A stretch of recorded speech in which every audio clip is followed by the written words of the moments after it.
Hello friends, this is Funz education. मैं आपका अपने इस यूट्यूब चैनल पर आपका स्वागत करता हूं। दोस्तों, आज हम टीजीटी साइंस में केमिस्ट्री में एल्काइंस के बारे में अध्ययन करेंगे। एल्काइंस जिसमें कार्बन कार्बन ट्रिपल बॉन्ड होते हैं, जिनका स्थायित्व जो है ज़्यादा अधिक क्रियाशील होते हैं। स्थायित्व कम होता है लेकिन जो है क्रियाशील ज़्यादा होते हैं। एल्काइंस इसमें जो है या हाँ एसिटिलीन कहते हैं, इसमें अम्लीय प्रकृति होती है। इसका सामान्य सूत्र जो होता है वो CnH2n-2 होता है। अगर इस पर 2 रखते हैं तो यहाँ मिल जाएगा CH2H 2⁴ यानी 2 C2H2। ये पहला है, इसको हम एथाइन कहेंगे या एसिटिलीन कहेंगे। इसमें जो है सिंगल बॉन्ड C के बीच में जो दूरी होती है वो 1.54 एंगस्ट्रॉम की होती है, और C डबल बॉन्ड C में 1.34 और C ट्रिपल बॉन्ड C में 1.20। इससे ये पता चल रहा है कि जैसे जैसे बॉन्डिंग बढ़ रही है वैसे वैसे उनके जो अणुओं के बीच की दूरी जो है घट रही है। आगे चलते हैं नेक्स्ट पॉइंट पर। एल्काइनों में उपस्थित कार्बन कार्बन त्रिकबंध एस्टिलीनिक बंध कहलाता है। उसमें एथिलीनिक बंध था जहाँ डबल बॉन्ड थे, यहाँ एस्टिलीनिक बंध कहलाता है। एथाइन एसिटिलीन अणु की आकृति जो होती है वो रेखिक होती है, जैसे C यहाँ H2 और ये H2, ये इसलिए लीनियर होते हैं। त्रिकबंधित कार्बन परमाणु में sp संकरण होता है। यहाँ HC बॉन्ड C का कोण जो होता है 180 होता है। CC के बंध की जो दूरी होती है 121 पिकोमीटर होती है, और CH बंध दूरी जो होती है 106 पिकोमीटर होती है। एल्काइनों के बनाने के सामान्य नियम यानी सामान्य विधि। सबसे पहले हम कैल्शियम कार्बाइड पर जल की अभिक्रिया से हम कर सकते हैं। यहाँ देखिए, कैल्शियम कार्बाइड को जल के साथ रिएक्शन कराया जाता है तो हमारी जो है एसिटिलीन बनती है। आगे चलते हैं। सेकंड में सोडियम एसिटिलाइड के साथ एल्किल हैलाइड से क्रिया। जब एसिटिलाइड के साथ या मोनोसोडियम एसिटिलाइड के साथ एथिल ब्रोमाइड की रिएक्शन कराते हैं तो हमारी जो है इन द प्रेजेंस ऑफ अमोनिया तो हमको मिलता है एथिल एसिटिलीन मिलता है और साल्ट बनता है। थर्ड पर चलते हैं। आइडोफार्म या अन्य हैलोफार्म को सिल्वर चूर्ण के साथ करते हैं रिएक्शन, यानी यहाँ देखिए आइडोफार्म है और यहाँ सिल्वर चूर्ण है। इसको रिएक्शन कराते हैं यानी गर्म कराते हैं तो हमारी जो है एथाइन बनती है और यहाँ सिल्वर आयोडाइड बनता है। आगे चलते हैं, इसके जो है भौतिक गुणों के बारे में देखते हैं। एल्काइन श्रेणी के प्रथम 3 यानी C2 से लेकर के यानी C4, C2 + 3 C3 हो जाएगा या C4 हो जाएगा। ये गैसें अगले आगामी सदस्य जो C15 से लेकर के C12 तक हैं वो द्रव और बाकी जो है वो ठोस होते हैं। यानी 4 जो हैं, 3 जो हैं प्रारंभिक वाले वो गैस होते हैं, बाकी 5 से 12 तक कार्बन वाले ये द्रव होते हैं और बाकी जो है उच्च वाले वो ठोस होते हैं। अशुद्ध जो होती हैं एस्टिलीन या एथाइन की गंध जो होती है वो लहसुन जैसी होती है। हाइड्रोजन का जो है केमिकल रिएक्शन देखते हैं एथाइन के या एल्काइंस के। जब इनका हाइड्रोजन के साथ रिएक्शन होता है PD, PT और निकिल के साथ या Na के साथ। जब ये रिएक्शन करते हैं तो सबसे पहले हम ये जब H2 और Pd के साथ रिएक्शन करते हैं तो एथिलीन बनाते हैं, और H2 और फिर जो है इनके साथ क्रिया करते हैं तो ये एथेन बनाते हैं, क्योंकि बॉन्ड जो है टूट रहा है एक एक करके, तब जा करके बन रहा है। लिंड-लार अभिकर्मक यानी जो प्रेरक होता है वो एल्काइन हाइड्रोजन द्वारा एल्कीन में अपचयित हो जाती है।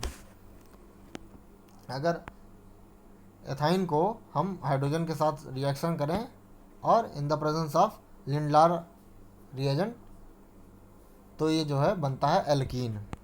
आगे चलते हैं। हैलोजनों का योग। जब एसिटिलीन को कार्बन का क्लोराइड के साथ रिएक्शन कराते हैं तो पहला बनेगा रिएक्शन 1,2 डाई क्लोरोएथिलीन। फिर जब रिएक्शन कराएंगे आगे बढ़ाएंगे तो 1,1,2,2 टेट्रा क्लोरोएथेन बन जाता है, यानी कार्बन की संख्या 1 तो एथेन बन जाता है। यहाँ एसिटिलीन के साथ जब ब्रोमाइड की अभिक्रिया कराते हैं तो 1 ट्रांस 1,2 डाई ब्रोमो एथेन बनता है, ट्रांस 1,2 डाई ब्रोमो एथेन। आगे चलते हैं। CaCO3 पर निक्षेपित पीडी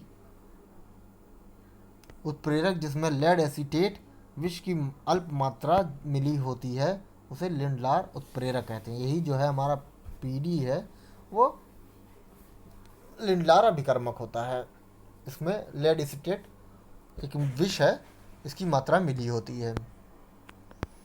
आते हैं हैलाइड का योग यानी मार्कोनी-काफ रूल।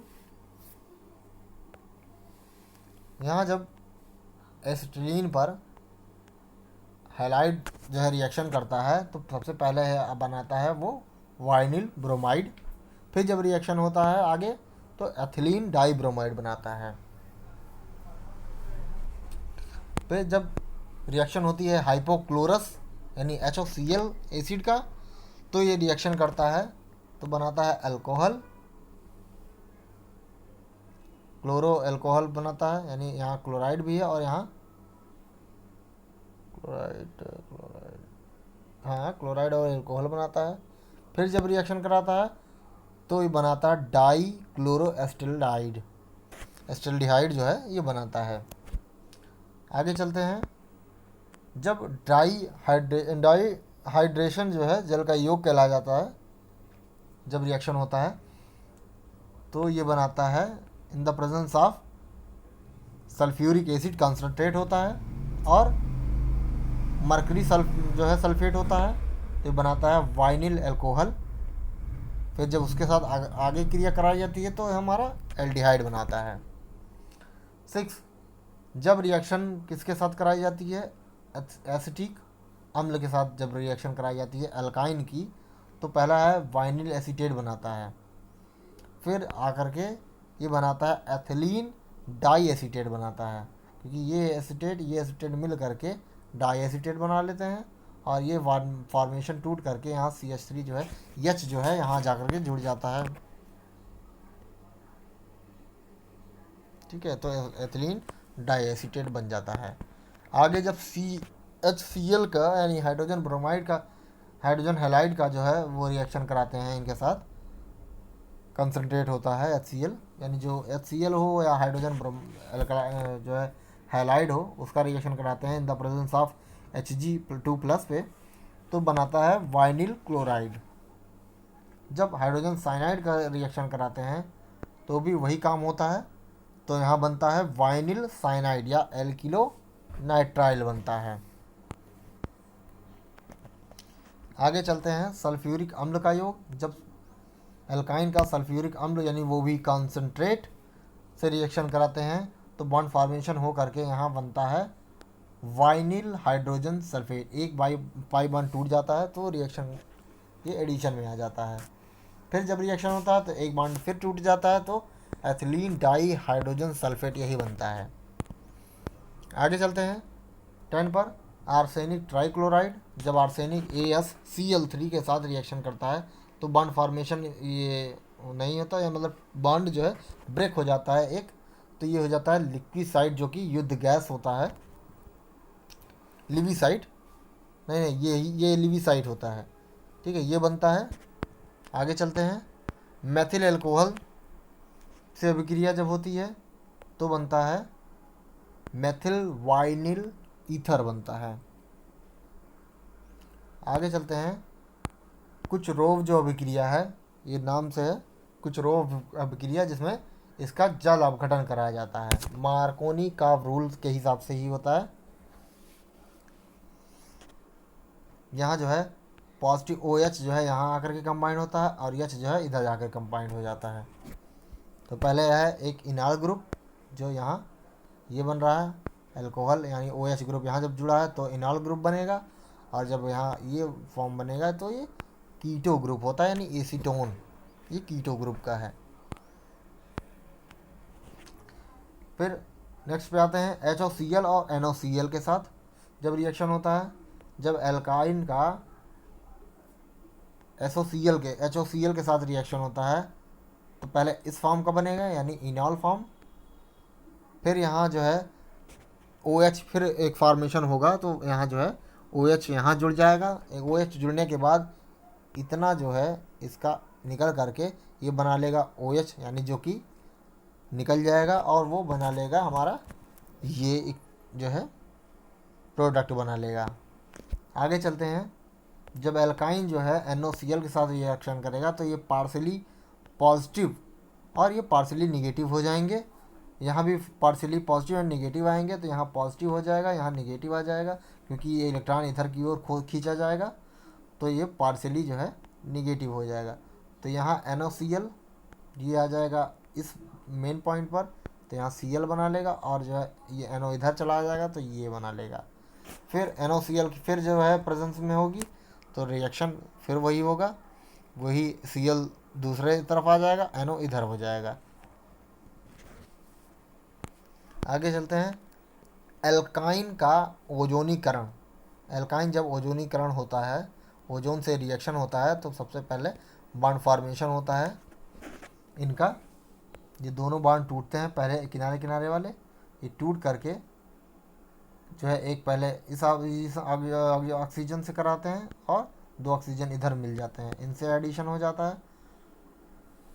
फिर निकलता है H2O के साथ जब कराए जाते हैं तो हमारा ग्लाइऑक्सल बनता है और ZnO बनता है। Zn के साथ रिएक्शन कराते हैं और H2O के साथ, ठीक है, तो ग्लाइऑक्सल बनता है और ZnO बनता है। फिर आगे चलते हैं, अगर हम इसको रिएक्शन पूरा करते हैं तो ये पहले हमने ये जो है स्ट्रक्चरल जो है फॉर्म में दिया था, अगर हम इसमें रिएक्शन कराते हैं तो ये हमारा ये बनता है। फिर Zn और OH2O के साथ ये बनता है पायरुविक एल्डिहाइड बनता है और ZnO बनता है, यानी जिंक ऑक्साइड बनता है। आगे चलते हैं, एल्काइन का तृतीयकरण, टर्शरी जो है, अगर 3 लेवल जो है उसका दे दिया जाए एल्काइन का, यानी 3 वैल्यू दे दिया जाए और उसको रक्त तप्त लोहे की नली में प्रवाहित किया जाए तो ये बेंजीन बनाती है।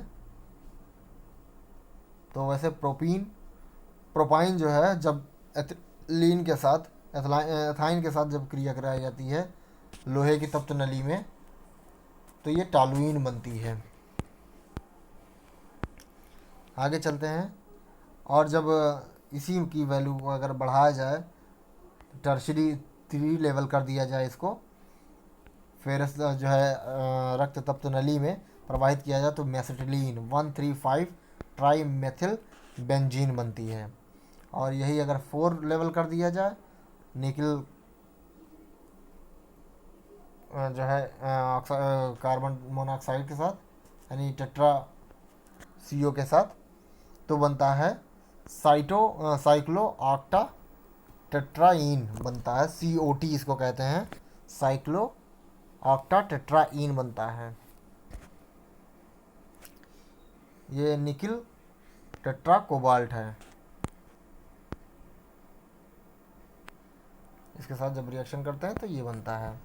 आगे चलते हैं नोट में, इसमें जो है फर्स्ट डिग्री एल्कीन है, इसको अंतस्थ एल्काइन कहते हैं, ये अम्लीय होती है। इसमें जो है देखिए sp संकरण होता है, और इसमें भी सेकेंड डिग्री ये है एल्काइन, इसमें मध्यस्थ जो हो वो अम्लीय नहीं होता है। ये अम्लीय नहीं होता। ये सेकेंडरी जो है, इसमें जो कार्बन परमाणु जो होता है, वो जो डबल ट्रिपल बॉन्ड होता है वो सेंटर में होता है, इसलिए ये मध्यस्थ होते हैं।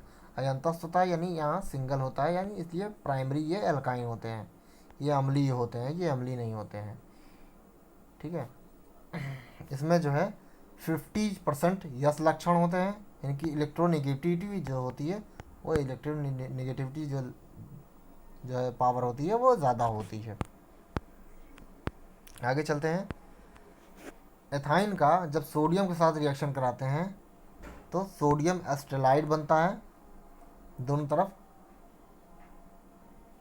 एन रिप्लेस हो जाता है, एच को हटा करके अपना एन जुड़ जाता है, तो सोडियम एस्टेलाइड बन जाता है। यही अगर रिएक्शन कराई जाए एथाइन की AgNO3 के साथ, तो वाइट पीपीटी के साथ सिल्वर एसिटाइड बन जाता है, एच जो है वो निकल जाता है, HNO3 बन जाएगा यहाँ, और यहाँ H2 गैस निकल जाती है ऊपर की ओर। यहाँ जो है H2 गैस निकल जाती है और यहाँ सोडियम एस्टेलाइड, और यहाँ जो है सिल्वर एस्टेलाइड बन जाता है, यहाँ HNO3 निकल जाता है।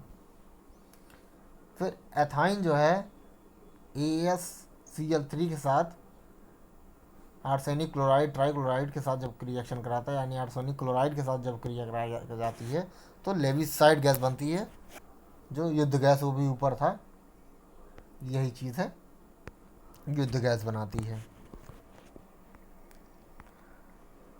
तो फ्रेंड्स, कैसा लगा वीडियो ज़रूर बताएं। कोई कमी हो तो भी बताएं, क्या ना समझ में आए अपने कमेंट ज़रूर करें। अभी तक आपने सब्सक्राइब नहीं किया हो तो मेरे चैनल को सब्सक्राइब करें फॉर TGT एंड साइंस वगैरह के लिए। ऐसे ही रोचक जो है, जो सब्जेक्ट से रिलेटेड हैं, क्वेश्चंस वगैरह जो है टाइम टाइम से डालते रहेंगे।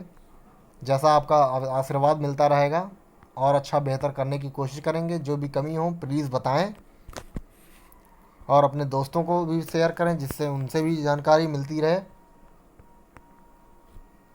अगर अब तक सब्सक्राइब नहीं किया है, सब्सक्राइब करें ताकि मेरे वीडियो का सबसे पहले नोटिफिकेशन आप तक जाए। Thank you.